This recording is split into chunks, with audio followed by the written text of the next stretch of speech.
Alors, est-ce que vous êtes prêts? Regardez bien. Page d'accueil de place, vous avez un onglet CDI. Ressources, et regardez bien, Universalis Junior, qui est un outil nouveau, c'est une encyclopédie, intégralement accessible en ligne. Article du jour, l'abeille. Alors, au-delà de la boutade en documentation, donc voilà, concrètement, j'ai pas grand-chose à vous montrer d'un point de vue purement technique.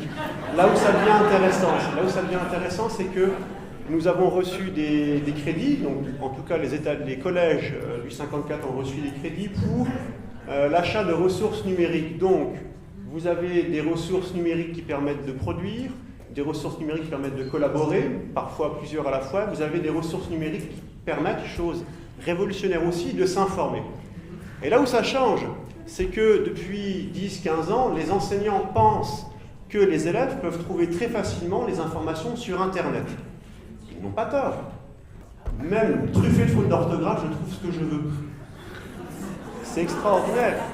Pire que ça, une enseignante de lettres, une collègue qui, après avoir ardemment construit sa séance sur la descente d'Ulysse aux enfers, avec les élèves, en 5 minutes, on trouve les réponses. C'est extraordinaire.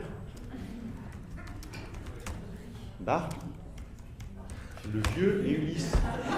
On devrait avoir Charon. J'ai peut-être fait une faute d'orthographe, on a Charon.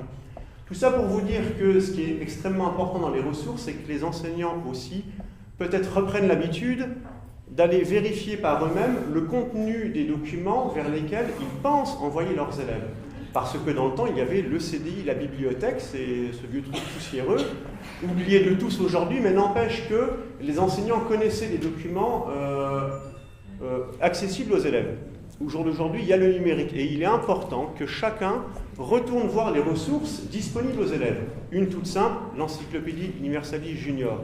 Donc, poser des questions, didactiser sa discipline, mais faire en sorte qu'elle ne soit pas descendante mais co-construite, ça nécessite effectivement d'aller voir ces ressources-là, notamment pour l'évaluation. Je vous garantis, avec les élèves, je les forme pour ça, être de très bons tricheurs, j'en suis un, et je vous garantis qu'on peut faire un travail que vous pensez que vous allez faire 2 heures dessus, en 5 minutes, on interroge Google.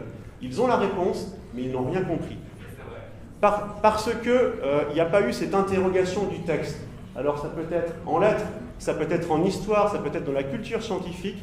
Il y a une chose que le numérique n'a pas apporté, c'est la réflexion. Le numérique est un outil, ça ne dispense pas de réfléchir. C'est extraordinaire sur l'accès à l'information, c'est extraordinaire sur la collaboration, c'est extraordinaire avec ces tout petits outils ce qu'on peut faire, mais n'empêche que ça ne remplacera jamais la réflexion. C'était là mon seul message. Voilà.